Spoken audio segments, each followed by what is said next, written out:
결혼 23년 차에 접어들면서 나는 아내를 완전히 안다고 생각했다. 정우현 50 공공기관 근무 23년 차, 배지은 47 전업주부, 딸 유빈 21 대학생, 평범하기 그지없는 가정이었다. 그런데 지난 3개월 전부터 지은이 달라지기 시작했다. 여보, 저 이제 매일 카페 갈 거야. 하루 종일 집에만 있으니까 답답해 죽겠어. 처음에는 좋은 일이라고 생각했다. 유빈이 대학생이 되면서 손이 덜 가니까 지은이도 자기만의 시간을 가지는 게 나쁘지 않다고 여겼다. 23년 동안 가정에만 매달려 살았으니 그럴 만도 했다. 문제는 그 빈도였다. 매일이었다. 정말 매일. 아침 9시에 나가서 점심 먹고 들어오는 날도 있었고 오후에 또 나가는 날도 있었다. 하루에 2번씩 나가는 경우도 부지기수였다. 오늘은 뭐 했어? 그냥 커피 마시고 책 읽었어. 거기 분위기가 좋더라. 항상 같은 대답이었다. 거기는 집에서 도보 10분 거리에 있는 감성로스터리라는 카페였다. 사장이 직접 원두를 볶는다는 곳이었다. 처음 한 달은 대수롭지 않게 여겼다. 여자들 카페 좋아하잖아. 그런데 2달째 들어서면서 뭔가 이상하다는 생각이 들기 시작했다. 지은의 옷차림이 달라졌다. 집에서만 입던 편한 옷 대신 외출복을 입고 화장까지 하고 나갔다. 카페 가는데 굳이 그럴 필요가 있나? 엄마, 요즘 너무 꾸미고 나가시는 거 아니에요? 유빈이 먼저 눈치챘다. 아니야. 그냥 밖에 나가는데 대충 입고 나갈 순 없잖아. 하지만 내 눈에는 달랐다. 새로 산 원피스, 평소 쓰지 않던 향수, 심지어 네일아트까지. 카페 가는데 이 정도로 치장할 필요가 있을까? 결정적으로 이상했던 건 휴대폰이었다. 예전에는 집에서 휴대폰을 아무렇게나 두고 다녔는데 이제는 화장실 갈 때도 가져갔다. 그리고 자꾸 웃으면서 문자를 보고 있었다. 누구야?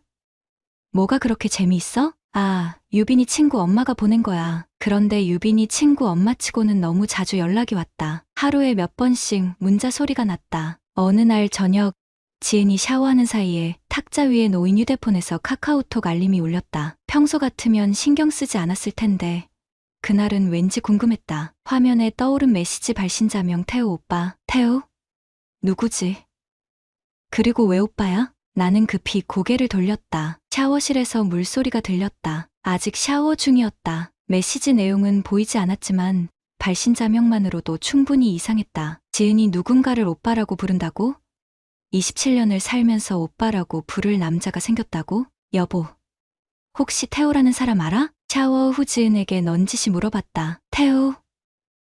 왜? 순간 당황하는 기색이 역력했다. 아니, 그냥 어디서 들어본 것 같아서. 아, 카페 사장님 이름이야. 그분이 커피에 대해서 이것저것 설명도 해주고 친절하시거든. 카페 사장을 오빠라고 부른다고? 장태우 사시삼 지은보다 4살 어린 남자를 오빠라고? 그날 밤 잠이 오지 않았다. 23년 결혼 생활에서 처음 느끼는 감정이었다. 의심이라고 하기에는 너무 막연하고 확신이라고 하기에는 증거가 없었다. 하지만 뭔가 잘못되고 있다는 직감은 확실했다. 다음날 아침 지은이 또 카페에 간다며 나갔다. 오늘은 일찍 갈게. 새로 나온 원두 맛보고 싶어서. 아침 8시 30분. 카페 문 여는 시간에 맞춰 나가는 건가? 나는 회사에 가면서도 계속 그 생각뿐이었다. 23년 동안 이런 적이 없었다. 지은을 의심해 본 적도, 의심할 이유도 없었다. 그런데 지금은 달랐다. 퇴근 후 집에 돌아오니 지은이 부엌에서 저녁 준비를 하고 있었다. 평소보다 기분이 좋아 보였다. 콧노래까지 부르고 있었다. 오늘은 기분이 좋네? 응.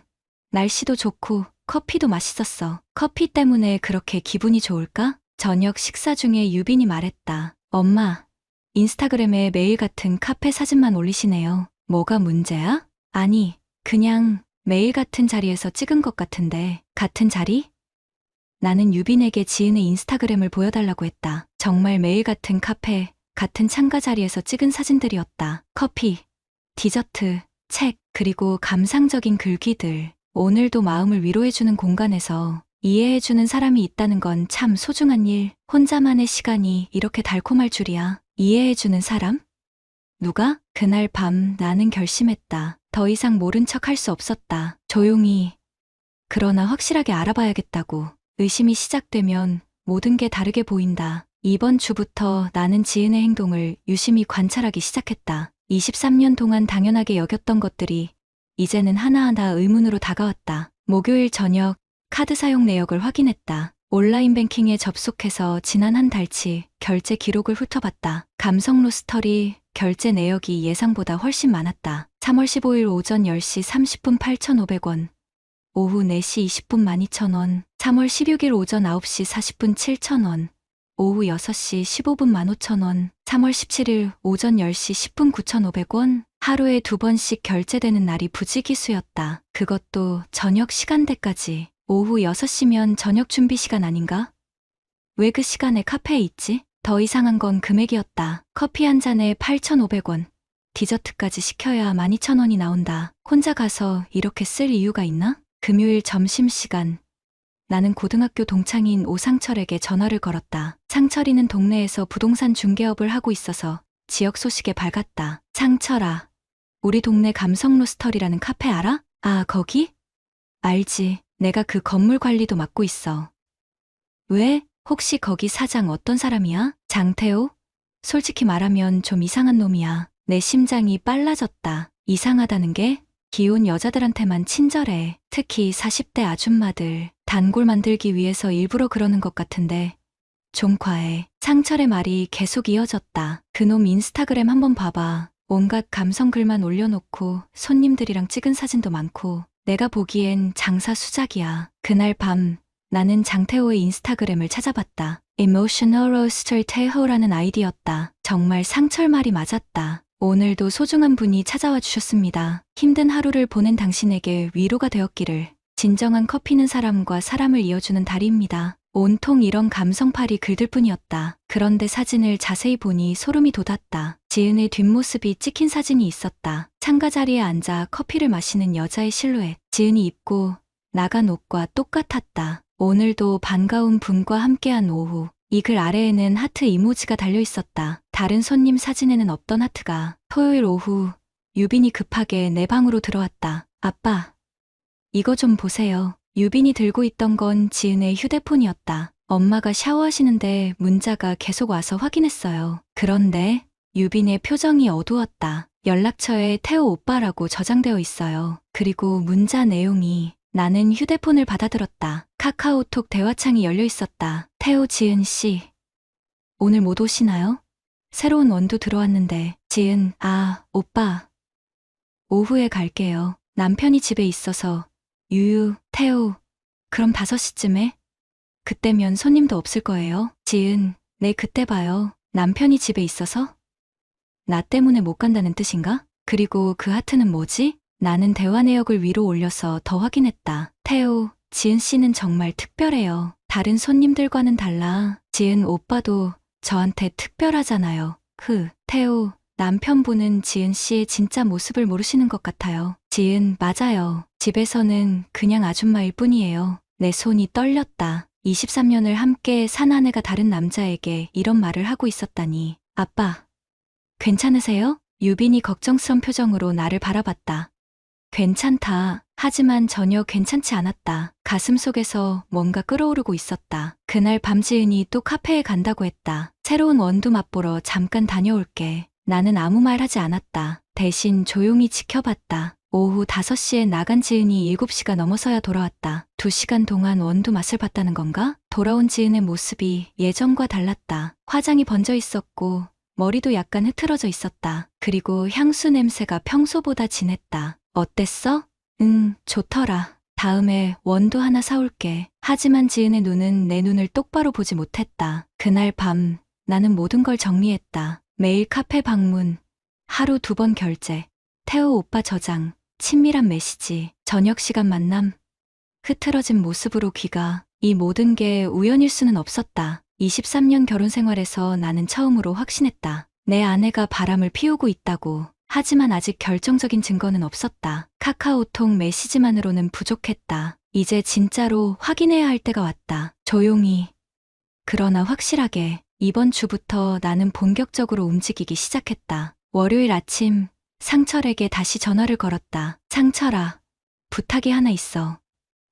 뭔데? 그 카페 건물 CCTV 좀 볼 수 있을까? 잠시 침묵이 흘렀다. 우연아, 혹시 너 그냥 확인해보고 싶은 게 있어. 상철은 더 이상 묻지 않았다. 23년 우정이었다. 오늘 오후에 관리사무소로 와. 관리인 아저씨가 친한 사이니까 도와줄 거야. 오후 3시. 나는 상철과 함께 관리사무소에 있었다. 관리인 김 씨는 상철의 말을 듣고 흔쾌히 도와주겠다고 했다. 지난주 영상부터 보시면 될까요? 모니터에 1층 로비와 카페 입구가 보였다. 날짜를 지난 금요일로 맞췄다. 지은이 오후 5시에 나갔다고 한 그날이었다. 오후 4시 50분 지은이 나타났다. 평소보다 화장을 진하게 하고 새로 산 원피스를 입고 있었다. 그런데 이상했다. 카페 정문으로 들어가지 않고 건물 뒤쪽으로 돌아갔다. 뒤쪽에 뭐가 있죠? 직원 출입구랑 사장 개인 사무실이 있어요. 그쪽으로도 카페 안으로 들어갈 수 있거든요. 내 가슴이 뛰기 시작했다. 왜 굳이 뒤쪽으로? 5분 후 태호가 뒤쪽 문을 열어주는 모습이 보였다. 지은을 맞이하는 그의 표정이 너무 반가워 보였다. 다른 날 것도 봐주세요. 지난주 영상들을 하나씩 확인했다. 충격적이게도 지은은 거의 매번 뒤쪽 문으로 들어가고 있었다. 그리고 화요일 영상에서 결정적인 장면을 봤다. 오후 6시경 태호가 카페 문에 잠시 휴업 팻말을 걸었다. 그리고 지은과 함께 사무실로 들어갔다. 그 후 1시간 30분 동안 둘 다 나오지 않았다. 1시간 30분. 커피 마시며 대화하기에는 너무 긴 시간이었다. 관리인 아저씨, 혹시 사무실에서 무슨 소리 들린 적 있어요? 가끔 웃음소리 나고 그래요. 그런데 여자 손님 목소리도 자주 들리더라고요. 내 주먹이 저절로 쥐어졌다. 수요일 저녁 나는 직접 확인하기로 했다. 지은이 또 카페에 간다고 나갔다. 이번에는 나도 따라 나섰다. 카페에서 200m 떨어진 편의점에 차를 세우고 기다렸다. 오후 6시 태호가 휴업 팻말을 걸었다. 10분 후 지은이 뒤쪽 문으로 들어갔다. 나는 차에서 내려 카페 뒤편으로 조용히 이동했다. 사무실 창문 쪽으로 다가갔다. 창문 사이로 희미하게 불빛이 새어나왔다. 그리고 목소리가 들렸다. 지은 씨, 정말 예뻐요. 그 원피스 너무 잘 어울려. 오빠가 예쁘다고 하니까 기분 좋아요. 내 가슴이 터질 것 같았다. 23년 결혼 생활에서 내가 지은에게 예쁘다고 말한 게 언제였나? 기억이 나지 않았다. 남편은 지은 씨의 진짜 매력을 모르는 것 같아요. 우연히는 말이 없어요. 관심도 없고. 관심이 없다고? 23년 동안 가족을 위해 성실하게 살아온 내가 관심이 없다고? 지은 씨는 충분히 사랑받을 자격이 있어요. 저라면 매일 예쁘다고 말해드릴 텐데. 오빠, 그런 말 하면 안 돼요. 하지만 지은의 목소리에는 거부감이 아니라 설렘이 묻어 있었다. 그 순간 창문 쪽에서 그림자가 움직였다. 두 사람이 가까워지는 모습이 보였다. 나는 더 이상 볼 수 없었다. 주먹을 꽉 쥔 채 그 자리를 떠났다. 목요일. 나는 마지막 증거를 찾기 위해 움직였다. 점심시간에 카페 근처 상가들을 돌아다녔다. 혹시 지은과 태호를 함께 목격한 사람이 있는지 확인하려고. 카페 맞은편 문구점 사장님이 결정적인 증언을 해줬다. 아, 그 여자분이요? 사장님이랑 자주 같이 나오던데요. 지난주에는 둘이 손잡고 걷는 것도 봤어요. 손을 잡고? 내 아내가 다른 남자와? 확실해요? 네.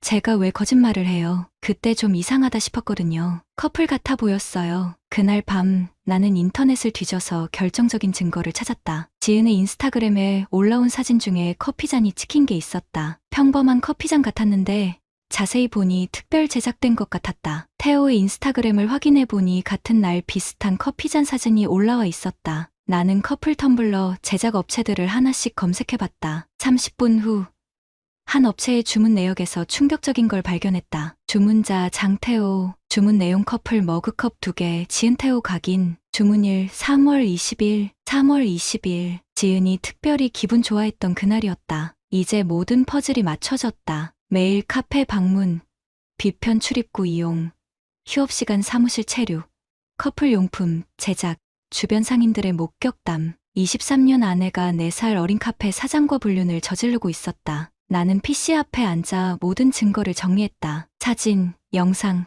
카드 내역, 증언, 주문 내역까지. 이제 결정할 때가 왔다. 더 이상 모른 척하며 살 수는 없었다. 23년을 바보로 살았지만 이제는 달랐다. 정의를 구현할 시간이었다. 금요일 오전 나는 변호사 사무실에 있었다. 이혼 전문으로 유명한 법무법인이었다. 정리해온 모든 증거를 변호사 앞에 펼쳐놓았다. 이 정도면 충분합니다. CCTV 영상, 목격자 증언, 커플 용품 주문 내역까지 있으니 반박할 여지가 없어요. 변호사는 자신감 있게 말했다. 참가자 소송은 어떨까요? 당연히 승소입니다. 위자료 3천만 원에서 4천만 원까지 가능할 것 같습니다. 나는 소장 작성을 의뢰했다. 이혼 청구와 함께 태호를 상대로 한상간자 위자료 청구까지 언제쯤 시작할 수 있나요? 다음 주에 소장 접수하겠습니다. 그 전에 상대방들에게 직접 통보하실 건가요? 네.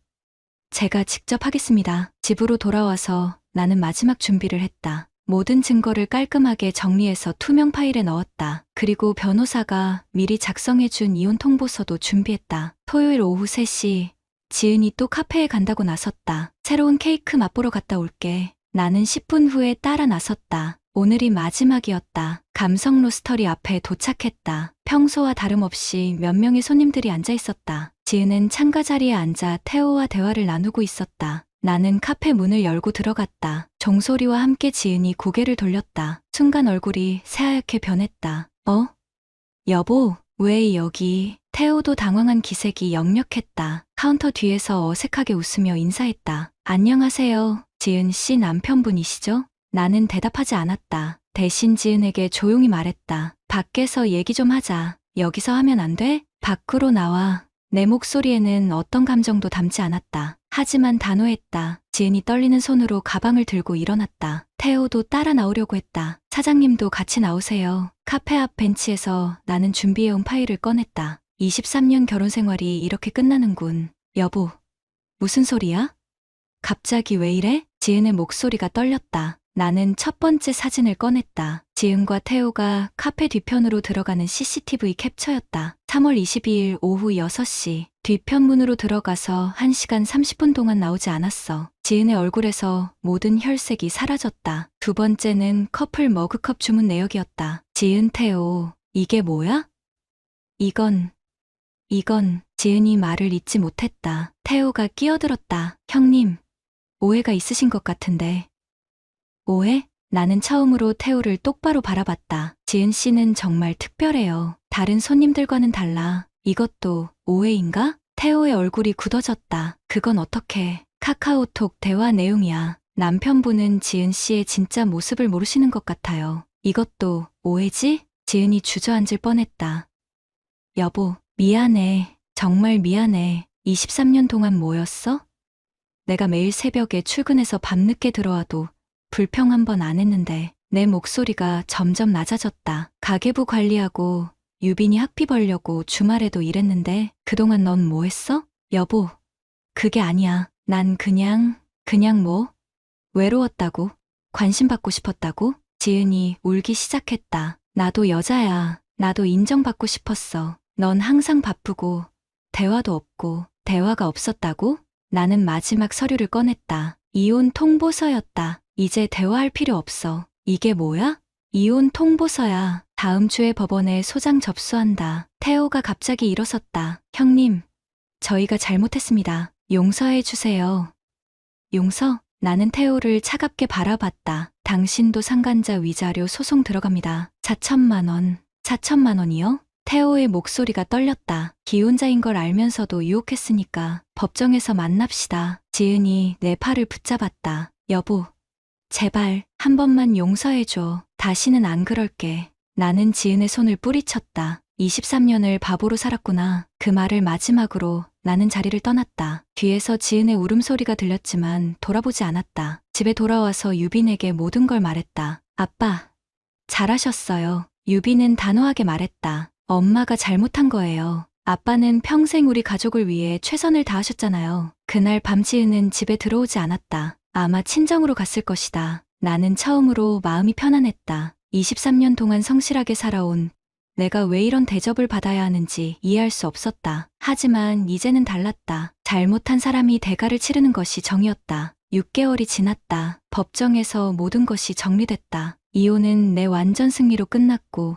태호에 대한 상간자 위자료 소송에서도 3,200만 원 전액 인용 판결을 받았다. 판결문을 받아든 순간 나는 23년 만에 처음으로 진정한 해방감을 느꼈다. 지은은 소송 기간 내내 친정에서 지냈다. 몇 번 화해를 시도했지만 나는 단호하게 거절했다. 변호사를 통해서만 연락을 주고받았다. 재산 분할은 7대3으로 내가 압도적으로 유리하게 결정됐다. 지은의 유책 사유가 명확했기 때문이다. 집과 주요 자산은 모두 내 명의로 남았다. 태호의 상황은 더욱 참담했다. 소송이 진행되는 동안 지역 맘카페에 소문이 퍼지기 시작했다. 감성 로스터리 사장이 기혼 고객과 불륜을 저질렀다는 이야기가 삽시간에 번졌다. 단골 손님들이 하나둘 발길을 끊었다. 특히 40대 기혼 여성 고객들이 대거 이탈했다. 그들에게 태호는 더 이상 감성적인 카페 사장이 아니라 불륜남이었다. 저런 사람한테 커피 마셨다니 소름 돋네. 남의 가정 파괴하는 인간이 무슨 감성이야. 온라인 리뷰에도 악플이 쏟아졌다. 매출이 반토막 나면서 태호는 결국 카페 문을 닫을 수밖에 없었다. 3,200만 원 위자료는 카페 폐점 정리 과정에서 받아냈다. 태호가 자진해서 지급했다. 더 이상 버틸 수가 없었던 모양이다. 상철에게서 들은 바로는 태호가 다른 지역으로 이사를 갔다고 했다. 이 동네에서는 더 이상 장사를 할 수 없었기 때문이다. 지은도 마찬가지였다. 동네에서 자연스럽게 고립됐다. 마트에서 마주치는 사람들의 시선이 달라졌고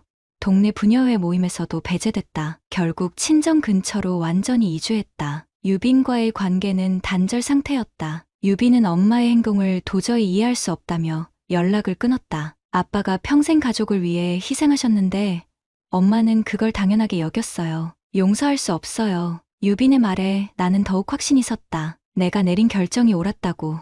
이제 집에는 나와 유빈만 남았다. 놀랍게도 집안 분위기가 훨씬 좋아졌다. 예전에는 지은 때문에 어딘가 무거웠던 공기가 이제는 자유롭고 편안했다. 경제적으로도 여유가 생겼다. 지은이 카페에서 쓰던 돈, 온갖 화장품과 옷 구입비가 사라지면서 가게가 안정됐다. 위자료 3,200만 원도 큰 도움이 됐다. 무엇보다 정신적으로 홀가분했다. 23년 동안 당연하게 여겨왔던 것들이 사실은 전혀 당연하지 않았다는 걸 깨달았다. 성실하게 가정을 책임지는 것, 묵묵히 가족을 위해 희생하는 것, 이런 것들을 지은은 관심 없음으로 받아들였다. 하지만 이제는 달랐다. 매일 아침 일어나서 집에서 직접 커피를 내려 마신다. 비싼 카페 커피보다 훨씬 맛있다. 유빈과 함께 마시는 아침 커피 시간이 하루 중 가장 행복한 순간이다. 아빠, 이제 정말 편해 보이세요. 유빈이 말했다. 그래, 이제야 진짜 내 인생을 사는 것 같다. 주말에는 유빈과 함께 영화를 보거나 맛있는 음식을 먹으러 다닌다. 23년 동안 가족을 위해 포기했던 소소한 즐거움들을 되찾고 있다. 한 달 전에는 뜻밖의 일도 있었다. 비슷한 상황을 겪고 있다는 후배가 나를 찾아왔다. 아내의 외도를 의심하고 있는데 어떻게 해야 할지 모르겠다고 했다. 형님, 어떻게 하셨어요? 저는 확신이 안 서서. 나는 후배에게 차근차근 조언해줬다. 감정적으로 대응하지 말고 체계적으로 증거를 모으라고. 그리고 법적 절차를 통해 정당하게 해결하라고. 가장 중요한 건 자신을 지키는 거야. 잘못한 사람이 대가를 치르는 게 정의야. 후배는 내 조언을 듣고 체계적으로 대응했다. 결국 이혼 소송에서 승리했다는 소식을 전해왔다. 그때 깨달았다. 내 경험이 다른 사람에게 도움이 될 수 있다는 것을. 온라인 커뮤니티에도 가끔 글을 올린다. 비슷한 상황에 처한 남성들에게 조언을 해주는 것이다. 선량한 사람이 당하고만 사는 세상은 안 됩니다. 때로는 단호하게 대응해야 합니다. 말이 없다고 약한 게 아닙니다. 조용한 남자가 화내면 더 무섭다는 걸 보여주세요. 이런 댓글들을 받을 때마다 보람을 느꼈다. 형님 덕분에 용기 얻었습니다. 저도 끝까지 가보겠습니다. 오늘 아침도 유빈과 함께 커피를 마시며 하루를 시작했다. 아빠, 정말 잘하셨어요. 아빠가 이렇게 의지되는 분인 줄 몰랐어요. 앞으로도 이렇게 살 거야. 떳떳하게. 23년을 돌아보면 후회는 없다. 그 시간들이 있었기에 지금의 내가 있다. 다만 이제는 아무도 나를 만만하게 보지 않는다. 감성이라는 이름으로 포장된 기만에 속지 않는다. 진정한 사랑과 헌신이 무엇인지 안다. 그리고 가장 중요한 것을 배웠다. 잘못한 사람은 반드시 대가를 치러야 한다는 것을. 조용한 남자라고 해서 당하고만 살 이유는 없다는 것을. 이제 나는 당당하다. 정의가 승리했고 내 자존심을 되찾았다. 이것이 진짜 남자의 모습이다. 구독자님들, 오늘 사연 댓글로 공유해 다른 분들과 함께 의견 나눠보세요. 저도 읽어보며 소통하겠습니다.